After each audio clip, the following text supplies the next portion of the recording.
Assalamualaikum warahmatullahi wabarakatuh. Perkenalkan, kami dari kelompok 7 ingin menjelaskan materi pertemuan 13 tentang komputasi bergerak dan perdagangan dengan dosen pengampu Bu Vivi Iswanti selaku dosen mata kuliah Sistem Farmasi Manajemen. Sebelumnya perkenalkan, nama saya Ananda Nadira Putriawan. Nama saya Diana Nur Islamiati. Nama saya Amelia Safira Novrianti. Materi selanjutnya akan dijelaskan oleh Diana Nur Islamiati. Materi yang pertama yaitu teknologi komputasi bergerak. Apakah komputasi bergerak? Yang pertama, komputasi bergerak merupakan sekumpulan perangkat hardware, data, dan perangkat lunak aplikasi yang mudah dipindahkan dari satu lokasi ke lokasi yang lain. Dua, meningkat mulai 2008 sejak perangkat portable yang terhubung secara nirkabel ke internet lebih ringan, lebih kecil, lebih tipis, dan jauh lebih kuat. Ketiga, teknologi nirkabel membuat lokasi menjadi tidak relevan, meningkat peluang bisnis melalui komputasi bergerak dan perdagangan. Tiga pilar teknologi komputasi bergerak. Tiga pilar teknologi komputasi bergerak yaitu yang pertama ada perangkat komputasi bergerak, kedua ada sistem operasi dan perangkat lunak komputasi bergerak, ketiga ada jaringan nirkabel. Perangkat komputasi bergerak yang pertama itu ada laptop standar, melakukan sebagian besar fungsi dasar komputer desktop, beratnya berkisar 3,6 kilo. Yang kedua ada notebook, lebih kecil namun kurang kuat dibandingkan laptop standar dan beratnya sekitar 2,7 kilo. Yang ketiga ada netbook mini, netbook ultra portable, didesain untuk akses internet dan komputasi cloud, memiliki RAM, kekuatan pemrosesan dan kemampuan penyimpanan yang terbatas dan berat kurang dari 1,8 kilo. Perangkat komputasi bergerak. Apple MacBook 12 inci 2015 menggunakan desain aluminium unibody dan hanya berukuran 0,51 inci. Pada titik paling tebal juga jauh lebih ringan dengan berat hanya 2 pon, 0,907 kilo. D. Ultra thin laptop agar komputer menjadi sangat tipis. Beberapa kekuatan dan fungsi pemrosesan dikorbankan untuk mencapai ukuran dan persyaratan berat, biasanya 1,8 kilo sampai 2,7 kilo.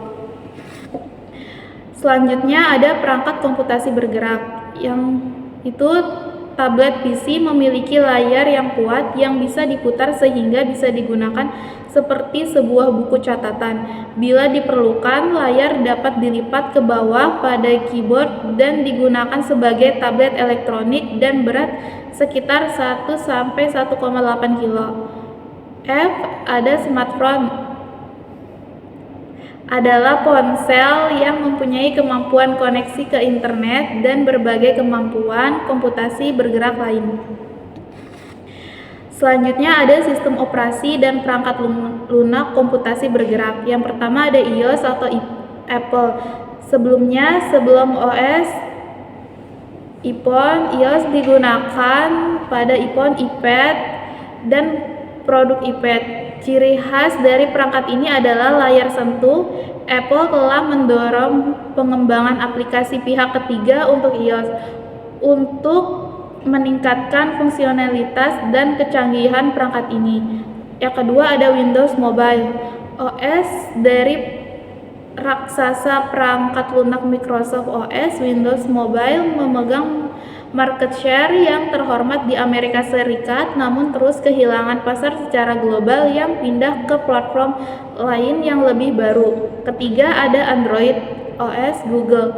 OS ini menerima reaksi yang sangat menguntungkan di pasar dan diprediksi akan berkompetisi dengan keras melawan iOS. Apple seperti produk Apple penggunaannya tidak terbatas pada smartphone. Android dapat ditemukan di komputer tablet yang lebih kecil, notebook, dan e-reader.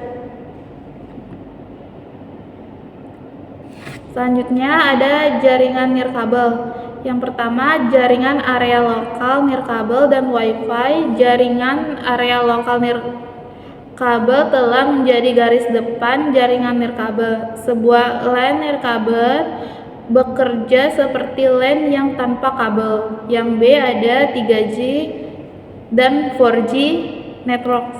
Jaringan ini adalah evolusi dari teknologi telekomunikasi. Bentuk awal dari jaringan ini digunakan terutama untuk komunikasi suara, tetapi sekarang transmisi data merupakan bagian utama dari informasi yang mengalir melalui jaringan ini. Materi selanjutnya akan dibacakan oleh Amelia Safitri. Berikutnya ada Mobile Financial Services.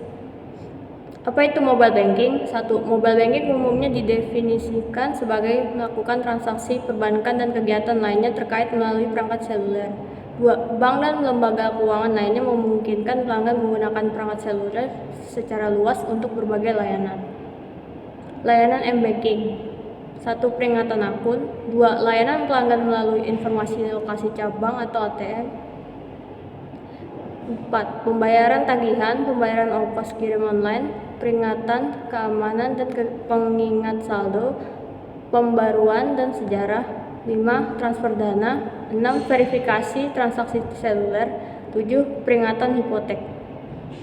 Masalah keamanan mobile banking.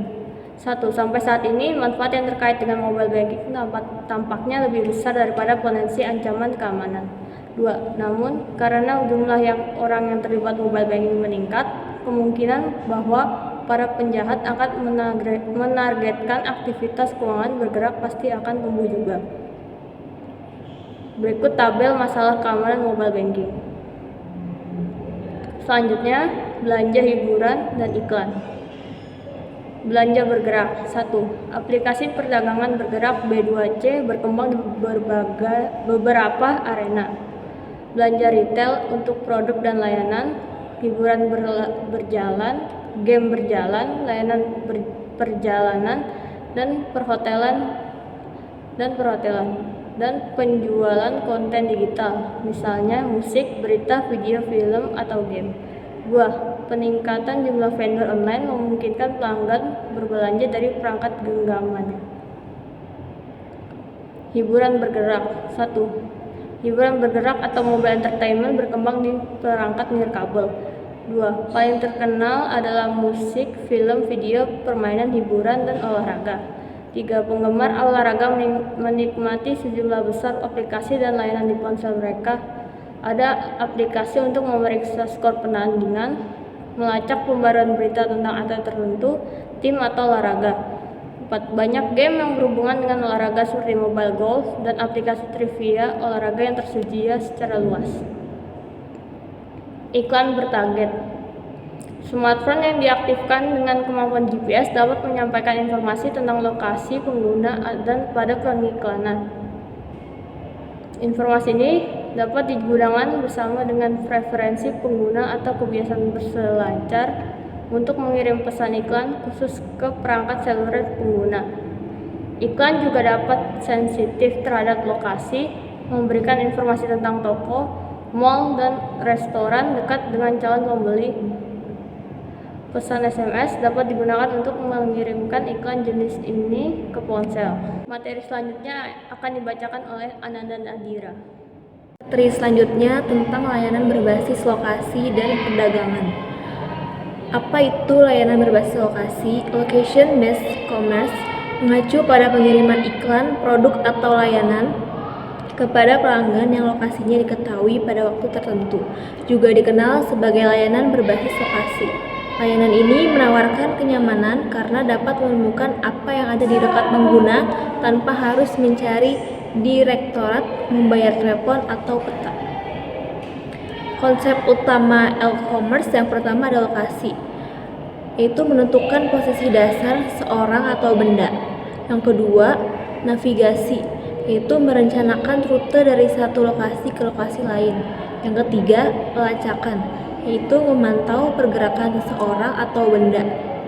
Yang keempat, pemetaan, yaitu membuat peta digital dari lokasi geografis tertentu. Yang kelima, yaitu waktu. menentukan waktu yang tepat di lokasi tertentu.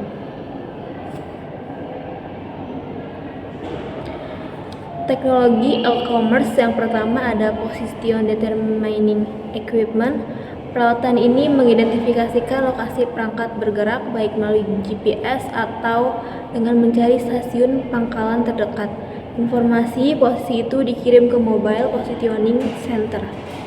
B. Mobile Positioning Center (MPC) adalah server yang mengelola lokasi informasi yang dikirim dari PDE. C. Location-based technology.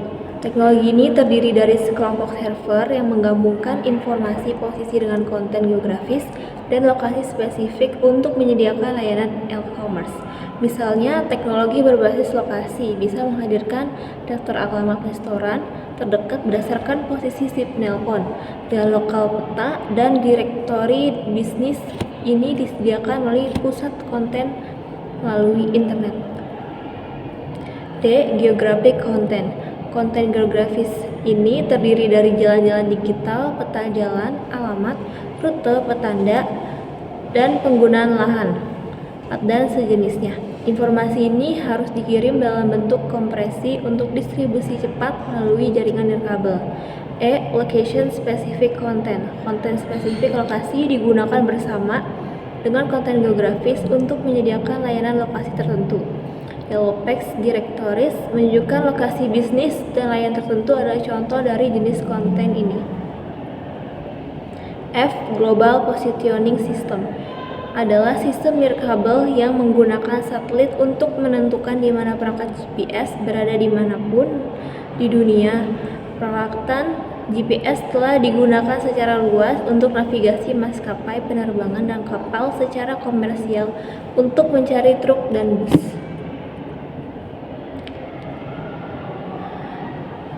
Dari materi yang kami jelaskan tadi, kami memilih studi kasus yaitu PT Gojek. PT Gojek merupakan perusahaan menggunakan teknologi komputasi bergerak dalam aplikasi mereka untuk memudahkan pengguna dalam memesan layanan transportasi dan makanan. Jadi penjelasannya, Gojek itu menyediakan layanan transportasi umum seperti transportasi motor atau mobil yang bisa dipesan secara online oleh masyarakat luas. Selain itu, Gojek juga merangkul UKM makanan untuk memasarkan produk mereka di aplikasi tersebut yang dikenal dengan GoFood. Dalam memberikan pelayanan transportasi umum kepada masyarakat Indonesia, Gojek menggunakan berbagai teknologi sistem informasi untuk mencapai tujuannya, seperti teknologi end user dan sistem e-commerce. Penggunaan teknologi ini memudahkan pengguna dalam memesan layanan transportasi dan meningkatkan efisiensi dalam pengelolaan transportasi. Oleh karena itu, PT Gojek dapat dijadikan contoh kasus terkait komputasi bergerak dalam pengelolaan transportasi dan pemasaran makanan. Selanjutnya, kesimpulan dari kelompok kami terkait materi komputasi bergerak adalah komputasi bergerak adalah gabungan perangkat data dan aplikasi yang dapat dipindahkan. Ini telah berkembang pesat sejak tahun 2008 yang didukung oleh teknologi nirkabel. 3 pilar utamanya adalah perangkat komputasi bergerak, sistem informasi, dan jaringan nirkabel. Mobile banking, belanja bergerak hiburan, iklan bertarget, dan layanan berbasis lokasi adalah bagian penting dari komputasi bergerak, didukung oleh teknologi seperti GPS dan layanan berbasis lokasi. Hal ini telah mengubah cara kita berinteraksi dengan teknologi dan berbisnis secara keseluruhan. Sekian materi yang dapat kami sampaikan, kurang lebihnya mohon maaf. Wassalamualaikum warahmatullahi wabarakatuh.